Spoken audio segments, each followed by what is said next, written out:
Ang flu game ni Michael Jordan ang isa sa pinakatanyag na sandali sa kasaysayan ng NBA. Halika at ating pag-usapan. June 11, 1997 nang maganap ang laban ng Game 5 NBA Finals noon kontra sa Utah Jazz. Ngunit si MJ ay may iniindang karamdaman nung araw na ito, pero sabi naman ng iba ay marahil ito ay isang food poison. Pero sa kabila ng iniindang matinding sakit, hirap ng kanyang katawan at isip ay hindi ito naging hadlang upang ipagpatuloy niya ang pinakamahalagang laban na ito.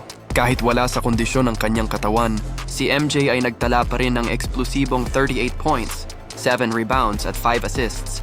At dito ay nakuha nila ang makasaysayang panalo at makalamang sa serye na ito.